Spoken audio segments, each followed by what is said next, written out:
Okay, let's be honest. We all have these. We all have these as men. We have insecurities.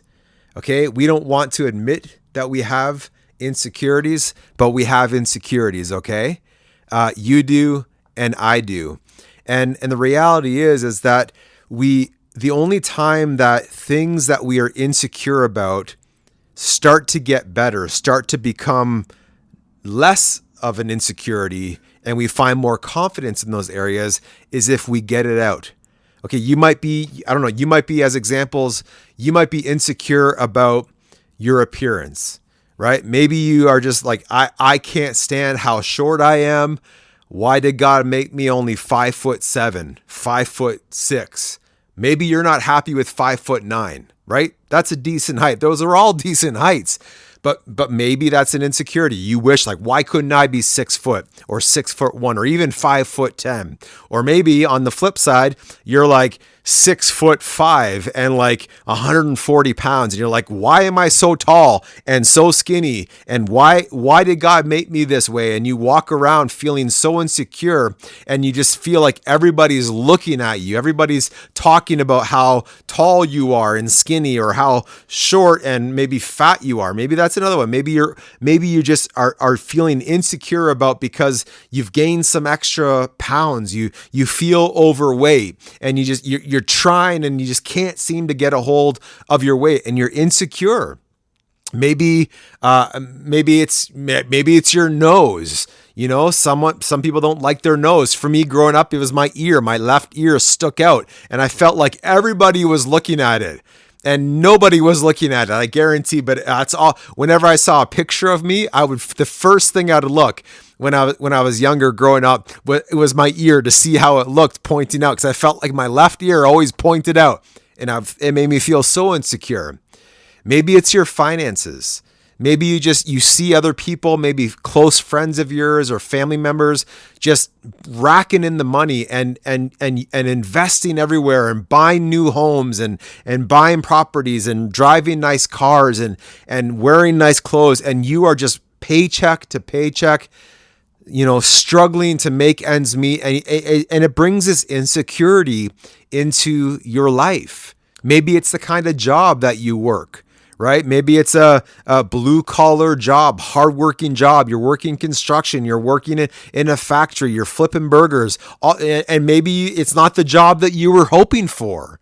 Not that any of those jobs are bad by any means at all, but maybe your job makes you feel insecure because you see, again, friends or family or people online, they're working these corporate jobs, driving, nice cars, wearing their nice suits, up in their 50th floor office overlooking, the city or whatever it might be, making 6 figures, 7 figures or whatever. And you're just, struggling, you working your 9 to 5 or your night shift job or your shift work job. And you just feel insecure. Like it's not what you were hoping for. It's not what you were expecting as a man. The reality is that these insecurities, they're real, but they don't determine the kind of man you are. Even though in your head, that's where the battle is, your insecurities are making you feel, and the enemy's lying to you, trying to make you feel like you're less of a man. You're not as good of a man as that man is because of whatever it is. Those are lies, okay? And the reality is, the kind of man you are is the man of character, integrity, honesty, purity, faith, humility. Those are character traits that make you a real man, if you want to talk about that, right? So don't allow these insecurities in your life, which I have as well, to try to determine or define the kind of man that you really are. Don't start comparing yourself. Don't start comparing your manhood to somebody else around you, right? And so what you need to do with your insecurities is you got to get it out. So write it down, whether it's journaling it, whether it's talking to, somebody close about your insecurities that you can trust. Maybe it's talking to your wife, having a very open, honest conversation with your wife. Do that very carefully because you don't want to make her feel insecure. But she also wants to see that you can be honest about what you're struggling with when it comes to insecurity as well. So find a healthy balance there. Certainly talk to God about what's making you feel insecure.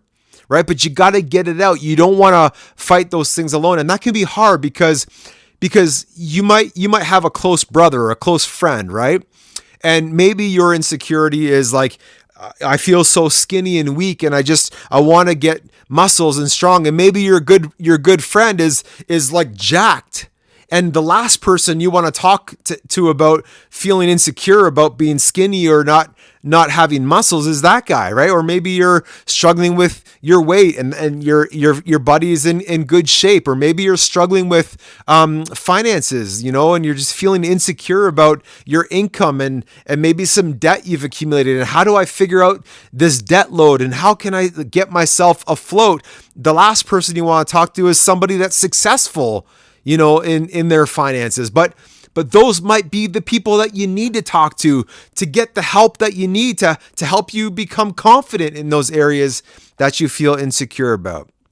So let me share with you an area that I am honestly insecure about, okay? Growing up, I'm 44 years old. I look a lot younger than what I am. Maybe you don't think that, but I think most people do. I kind of see it because I'm baby faced, right? And so an insecurity I've always had is looking younger than what I was. I know I'm going to appreciate that when I'm 64 looking like I'm 44. But right now I'm 44 looking maybe like I'm 24 or 28 or 30, whatever it might be. But it's an insecurity that I have. Right? When I'm around other men, sometimes I feel like how on earth can this guy be a father of a 21-year-old and an 18-year-old when I feel like I'm just 18 years old sometimes, right? Or 21. And so what it comes down to is I can't grow a beard. Now I can get a nice goatee. I can grow it nice and full. I can get a nice soul patch here, but nothing on my cheeks. I could grow a neck beard if I wanted to after 3 months, have a nice full neck beard, look like I have a squirrel wrapped around my neck, but nothing above the cheek line. And that's ridiculous. I'm not going there. I've tried to grow a mustache. I can grow a mustache, but my wife hates the mustache. And if I want to be able to kiss my wife, I cannot have a mustache on my upper lip. And so that's not an option for me when it comes to the facial hair insecurity in my life. And so listen, it's ridiculous, right? But to me, it's real. I feel like I meet like a 21 or 22-year-old who's got a full beard and I can't even grow one. And part of me feels like the enemy will take that and it triggers something on the inside of me. It triggers this insecurity. It's like, look at that 24-year-old or even that 19-year-old or whatever it might be. They got a nice beard that you can't even get as a 44-year-old. What kind of man are you? You're not even a real man. You're right. And it's this insecurity. Now, all of that is a lie because a beard doesn't make a man. $1 million doesn't make a man. Right? A big house, a good career, 7 figures, none of that. Like a 6 foot body built man.